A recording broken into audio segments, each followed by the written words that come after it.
Hordoftoonni amantaa Islaamaa baga ayyaana Arafaa bara lakkoofsa Hijiraa 1446ffaatiin isin geessiniin jenna. Magaalaa Baalee Roobeetti argamna. Ayyaana Arafaatiif qophiiwwan adda addaa isiniif qopheessineerra. Hanga dhumaatti nu waliin turaa. Ayyaanni ayyaana milkii isiniif haa ta'u.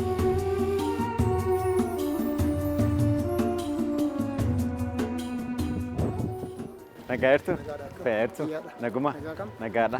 Egaan Baankii Daldalaa Itoophiyaa irraa sagantaa raadiyoo fi televezyiinii irraa dhufneeti. Baga ayyaana Arafaa 1446ffaa geessani. Amiin baga waliinuu kenna. Amiin baga waliinuu kenna. Ayyaana Arafaa akkamittiin dabarsiisan? Ayyaanni Arafaa akka amantii kennaatti ayyaanota keessaa ayyaanota jalqabaati. Ayyaanota tokkoffaadha. Nuti hudiyyaadha.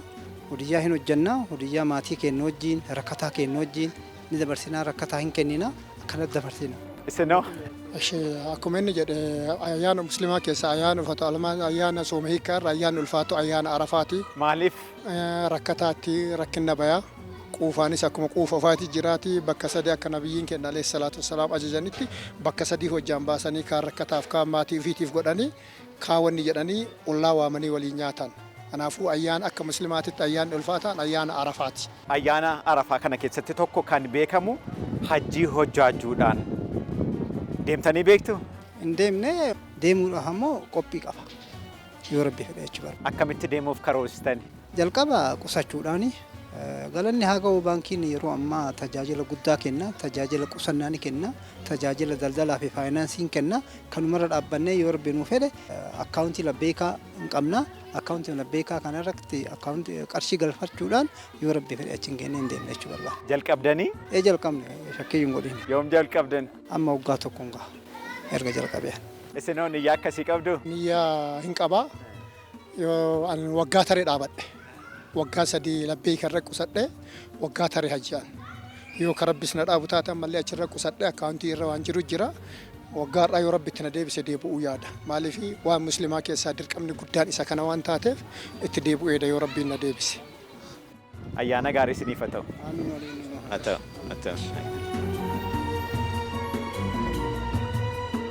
Abbii nagaa jirtu? Fayyaa jirtu? Baga ayyaana geessan ayyaana Arafaa. Baga waliin nu ga'e. Baacaan jedhama? Muhammad Hajji Adam Ombee jedhama. Ayyaana Arafaa akkamittiin kabajjisin? Ayyaana Arafaa gaafa amma inni bortakkarraa jedhee haga gaafa bulii sagalii kudhanii sagaliitti hin soomna. Soomu sunnaa jedhama. Hin soomnaa achi boodaan gartee soomichi hiineet hin salaannaa Arafaadha inni hin salaannaa takbiiraa jennaa kanuma kana kabajanyaa rakkataa hin gargaaru. Amma yeroo ayyaana Arafaa kana keessaa tokko hajjii deemuun tokkodha. Hajjii deemtanii beektu moo? Deemee beekee. Akkamittiin deemtan amma yeroo dheeraa qusattanii moo qabeenya qabdu moo akkamittiin deemtan? Karaa baharaatiin deeme jalaan. Bara 1985 karaa baharaatiin deeme yeroo duraatiif xiqqaa ta'e umurii 18 achuma ture achirraa hajjii godhe. Miilaan deemtan moo akkami? Miilaan deemee karaa baharaa seene Asabiin. Asabiin deemtan? Asabiin deeme yeroo sanitti. Yeroo sana akkamittiin deemama moo rakkoo maallaqaa xiyyaaraadhaan deemuudhaaf hanqina maallaqaatiin? Yeroo sanitti paaspoortii namaan kennu mootummaa Itoophiyaa nama dhoogga jira. Sitti dhiisanii si dhoowwan kana. Egaa har'a karoorumaan qabatee qaamni kana qindeessus jira. Baankiin Daldalaa Itoophiyaas herrega qusannaa labbeek jedhamu baneetu kan jiru. Kana quba qabdu? Mun beekee kanan jira.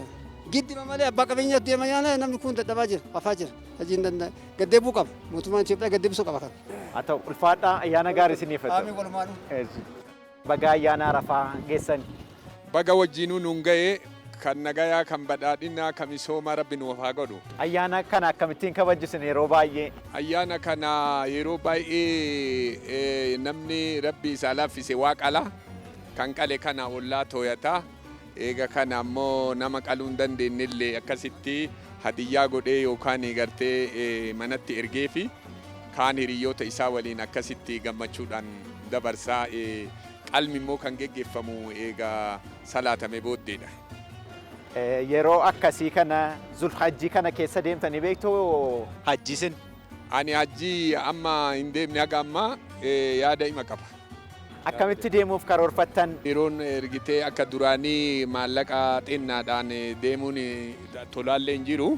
Haa ta'u amma namni yoo Rabbi waa isaa hiree baankiitti kuufatee baankiin amma Islaamic Banking kun baankii daldala Itoophiyaa waan jiruuf kanumatti kukkuufatee waggaa muraasa keessatti akkasitti hajji isaa geeffachuutti akkasitti anillee amma akkasitti yaadutti jira yoo Rabbi fedhe. Ulfaadhaa isiniin jennaa ayyaana gaarii. Ayyaana gaarii.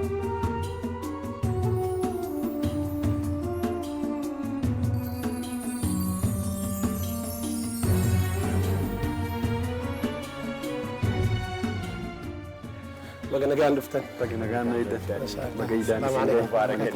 بارك الله بقى نجان دفتن ما شاء الله قالتوما إذا قاري أيانا قاري سينا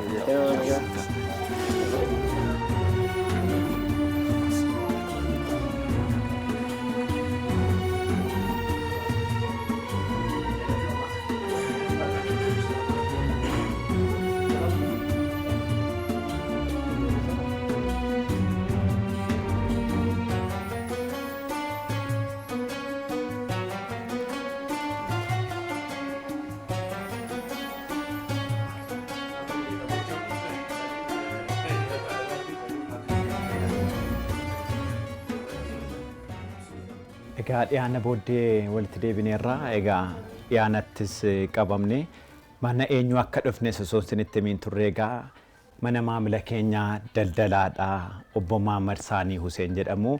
Egaa maamila keenyadha irra deebinee nyaata booddees bagattiin sin geessiniin jenna. بقى ولينون ونجاه من العائدين ومن الفائزين كل عام وأنتم بخير سين جدا بقى أيان عيد الأضحى باركم تكوفي دبا فري في أفرتمي جهانا كهجراتت بقى سنين جاه أمة إسلام هندانو بقى مدني بقى سنين جاه شور بعد. Ulfaadhaa jenna ayyaanni kun ayyaana waliin qooddatanii nyaatanidha midhine tokko. Ayyaana waliin qooddatanii yoo qalan bakka sadiitti godhanii kan ollaadhaa kennanii kan hambifatanii kan guyyama san nyaatan malee kophaa nyaachuun hin ta'u akka amantaa keenyatti jechuudha. Yeroo baay'ee maal gootu isin yeroo ayyaana akkasii kan? Mataan hoolaa qal'aa walitti deebinee ollaan wal waamee waliin ta'ee nyaata. Dursa salaata deemnee deebina yoo deebinu qalama malee salaata duran qalamu akka amantaa keenyatti. Walitti deebi'uun marruun qalataa ollaadhaan wal waameetiniin waliin qooddatee nyaata. Egaa amma ayyaana Arafaa kana keessatti tokko duudhi isaa tokko hajji deemuudhaan hajji kanaan dura dhaqxanii beektu? Dhaqee yeroo sadaffaa waggaa kana dhaqe yeroo sadaffaaf dhaqee jira. Dura yoo deemnu mallaqa harka baannee deemna turre. Bara 1996 akka lakkoofsa Itoophiyaatti abbaa kiyya wajjin deemee baankiin hin jiru. Hawaalaadha wanni jiru akka ammaa kana babal'atee hin jiru. Birrii feestaalii qabannee isa Finfinnee keessa mashaalaqa bakka jedhamu. Biiroon jira achi ture biiroon hajji komitee achi ture. Bara 1996 feestaalatti qabanneetiin hin deemna. Akka ammaa baankiin dhalarraa bilisaa gonkumaa hin jiru saasanitti kan foddaas hin jalqabne. Feestaalaan qabannee baachuu turre deemuu turre irraa dheessuu turre hin kaa'annu birrumaa achi hin kaa'annu nama kaartoonii keessanii baannee hin deemnu nu jedhu jira namni gurguddaan hin jibban maaliif dhala qabaa dhalli kun namoota hedduu miidhe. Obbo Mahammad Saanii adeemsa hajjii duriitti sin deebisame seenaa masaa hubachuudhaaf isin xiyyaarumaan deemtan jedhee yaada. Xiyyaarumaan deemna yeroo sadanuu xiyyaarumaan deemna. Dur abbootiin aayyoo fi abboon keessan akkamittiin hajjii deemaa turanii rakkoo isaan kee darban? Seenaan akaakayyuu kiyyaa jira. Akaakayyuu kiyyaa Haji Muhammad jedhamanii markabaan deeman. Asirraa ka'anii miilaan ka deemamu deemanii haga karaa Iltiriyaa kanaan deemanii eeganaa markaba doonii yaabbatan. Dooniin haga Yaman deeman. Achirraa eegasii Makka deeman. Jidda deemaniiti achirraa Makka deeman jechuudha. Wanni deemanii karaa baay'ee wanni deemaniini miilaani. Dur jechuu dur. Eeganaa deemee gara makiinaan haga Iltiriyaa deemuun Musuwaa isa jedhamu jira. Achirraa markaba yaabbatanii deeman. Eegasii deemee gara xayyaaraa deebi'e. Xayyaara deebinaan akkuma beekamu duraan birrii 7,000 wanni hajjiunii turan. Osuma deemu amma haalli sharafaa wajjii wal qabatee ol ka'ee jira. Amma gaafa waggaa kana deemnu waggaa nama 12,000 ture. Har'a immoo nama 6,000 namni deeme. Haalli baay'ee rakkisaadha. Yeroo duraa amma sharafa irratti birrii 50 ture. Doolaarri akkuma beektan. Har'a immoo birrii 150 akkas jira.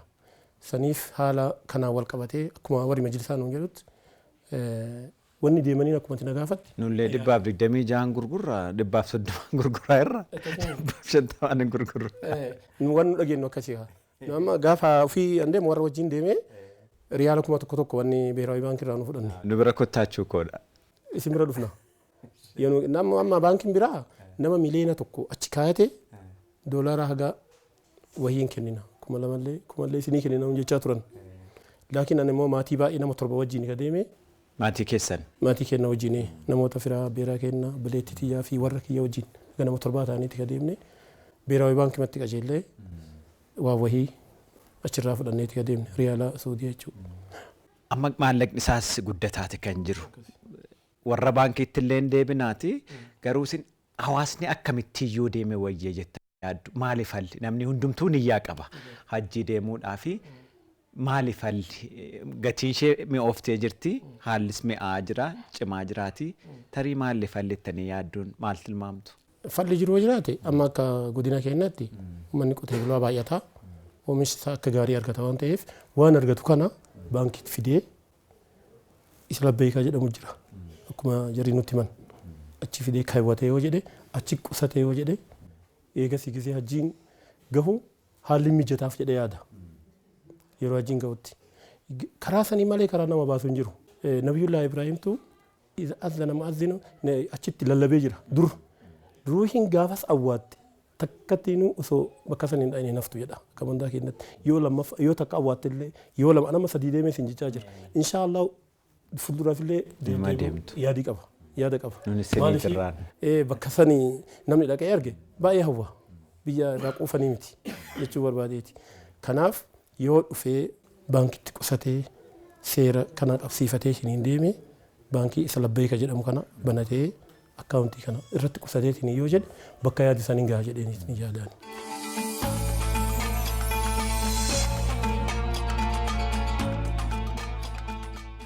Dhimma baankii biraatti isinittiin deebi'aa warra baankii laallaati.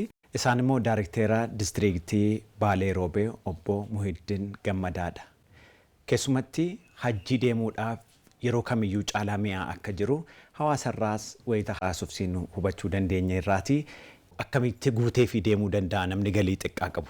Yesuunillah duraan dursee obboleessa keenyaa fi maamila keenya guddaa baga guyyaa kanaan maatii keessan hunda wajjin isin gahe jedha. Ummata musliimaa hundaanis min alaayidiina kullu amantum bikayri jechuu barbaada. Kana wal qabatee gaafii ka'ee fi uummanni keenya akkamitti hajjii dhaquu danda'a isa jedhuuf baankiin keenya haala mijataa mijeessee jira yeroo ammaa kana. Akkaawuntoota hedduu gosoota haala fedhii maamilaa irratti hundaa'ee hedduu bocee hojiirra oolchee kan jiru ta'uu isaatiin wal qabatee warra hajjii deemuu barbaadaniif hajjii deemuu hawwan hundaafuu akkaawuntii labbeek akkaawuntii jedhu bocee dhiyeesseefii jira. Akkaawuntii kanarratti maamilli waggaa dheeraafis qusatee bakka kana deemuu hin danda'anii jechuudha. Innumtiyyuu kan mudaarabaas qabu qaba bitire inni gosa adda addaa qaba. Hin qaba. Keessumatti waggaa 10 ta'uu 8 ta'uu namni keessumatti harkitti qal'ate galiin isaanii xiqqaa ta'an akkamittiinidha tooftaa maaliitiin qusachuu danda'a baankiin daldalaa Itoophiyaas maaliin deeggaruu danda'a kan jedhutti dabale. Gaariidha. Mallaqa isaanii yeroo nu biratti qusatanii akkaawuntii mudaarabaa yoo nu biratti banatanii jedhan waan isaan kaawwatan irratti bu'aa dabalataas argatu. Bu'aa yookaan profiitii sheer godhu waan ta'eef profiitii kanas irratti dabalamee investiment akkaawuntiidha ta'uu isaatiin bu'aa baankiin ittiin dalagee argate irraa maamila kanaafis sheer ta'ee hanga gahaa isa gahu akkaawuntii isaa irratti isaaf dabalamaa akka ofii isaatii qusatu irrattis baankiinis bu'aa argatu irraa isaaniif qooda hajjii kana deemuu kan danda'amu ta'uu isaati.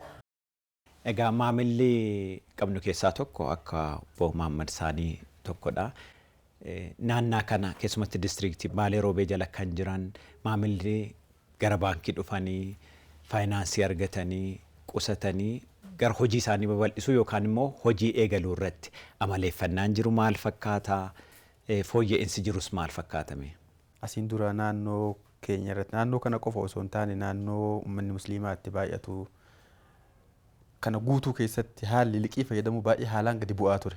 Haa ta'uutii baankiin keenya ergaa tajaajila dhalarraa bilisaa kana fideemu asii itti fayyadamas ta'ee tajaajila faayinaansiis tajaajila itti fayyadama baankii qofa osoo ol kaawwatu yookaan qofa osoo tajaajila ergaa garaagaraa fayyadamuu osoo hin taane tajaajila faayinaansiis bal'inaan fayyadamuu kan eegalan ta'uu isaati yeroo ammaa kana maamiloonni keenya hedduun isaanii tajaajila faayinaansii muraabahaa bal'inaan fayyadamaa kan jiran ta'uu isaati. Obbo Muhammad Saani egaa baankiin kun baay'ee arjaataa dhufeera akkuma argitanii waggoottan 3 darban kana bareechema faayinaansiis liqiis kennaa jira gamuma hundumaatiinu CB birrii jedhees 10,000 1,000 5,000 kaasee xuruutti arjoomee jira isinillee waanuma arjummaa isaa beektanii fayyadamaa jirtu hawaasni kana nu hubatee jira jettanii yaaddu. Parsantii 50 wayi warri baalee amma reef baankitti dhufaa jira keessattuu manni musliimaa walumaa galattuu akka biyyattiitti dhiyeenya hoggama 3 achittuu kanaas sistema kana hubataa jira.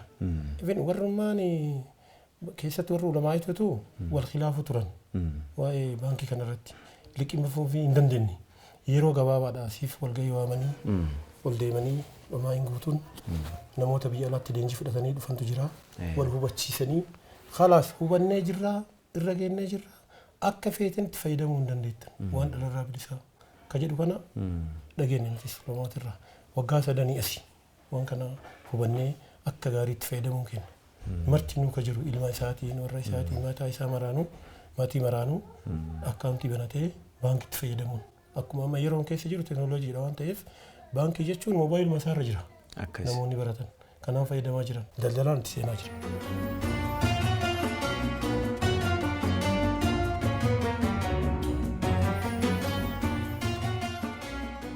Obbo Adam Ibrahim immoo eeggataa hoogganaa tajaajila CBE Nur distriiktii Baalee Roobeetti jechuudha.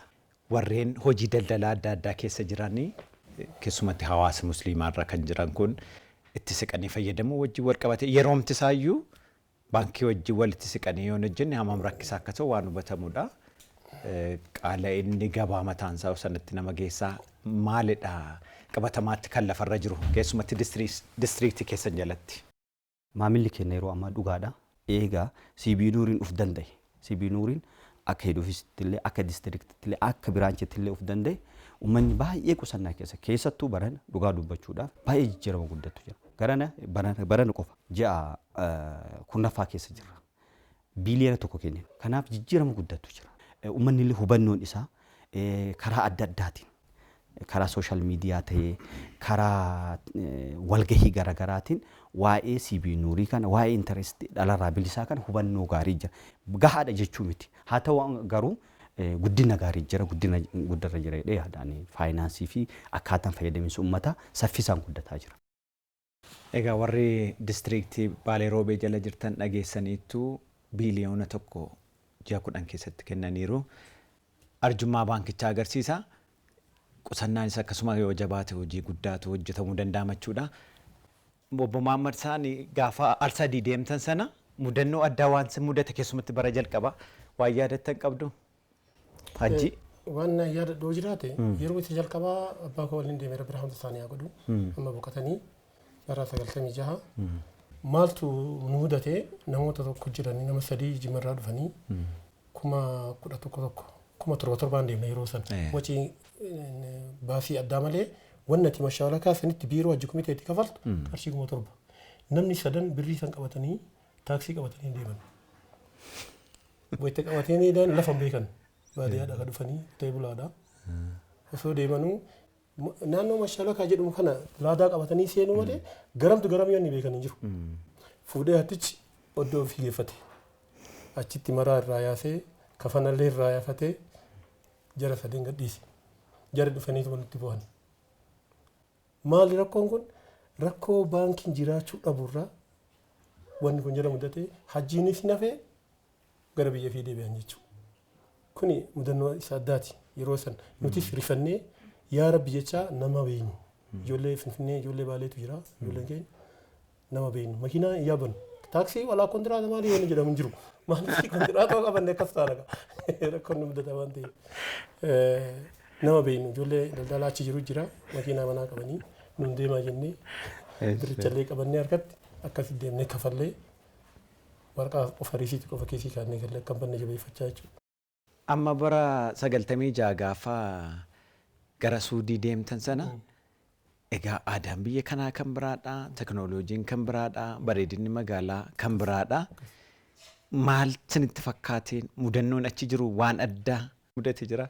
nuti kan rabbi nu waffaqee barasani fooqii abbaan Jifaar ijaaree jira ammas jira akka seenatti qophaa'ee jira fooqii abbaa 8 abbaa kee waliin achuma qabadeen uummanni taaksiidhaan deema yeroo sana birrii 2 shilingii birrii Itoophiyaa takka birrii 2 shilingiitu riyaala Suudii takka sharafa uma garaagarummaa guddaan qabu akka ammaa kan addaan fagaatee jiru amma 30 wayi miti akka baankitti hin beeku garuu 30 wayi aan dhagahu amma sharafa 40 wayi saa amma kana laakiin gaafa waggaa kana deemu 30 wayi ture bara deemu san birrii 2 shilingii ture taaksii hin qaban barbaannu immoo bira waan ta'eef abbaa Jifaar sun yeroo san jechuun miilumaan deemnee wanni seenaan akka biyyattiin Habashaan kun qabutti wanni sun fooqi sun achi ijaaramuun waqfiidha yoo seenaa beektan waqfii wanni jedhamu kennaa uummanni Itoophiyaa kun dhufee keessa qubata seenaa guddaadhas bilisaan keessa qubata hin jiru wanni akkasii hin jiru wanni kafiyyaa wanni jedhamu hin jiru haa maqamaaf asitti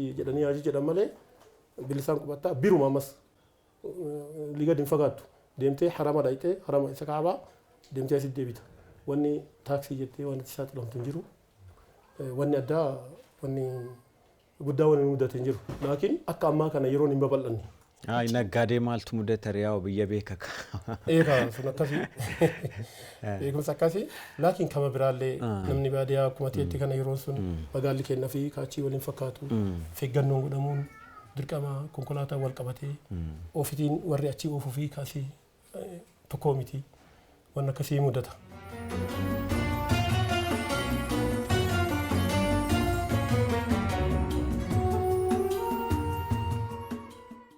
Egaa hordoftoota keenya ayyaana Arafaa bara 1446 sababeeffachuudhaan magaalaa Baalee Roobee mana obbo Mahammad Saanii Huseenitti argamuudhaan turtii isaanii wajjin taasisne akkasumas immoo hooggantoota keenya distriiktii Baalee Roobee wajjin taasisne kanumaan goolabne irraa bagaa nu waliin turtan isiniin jennaati ulfaadhaan baacaa goofanaati.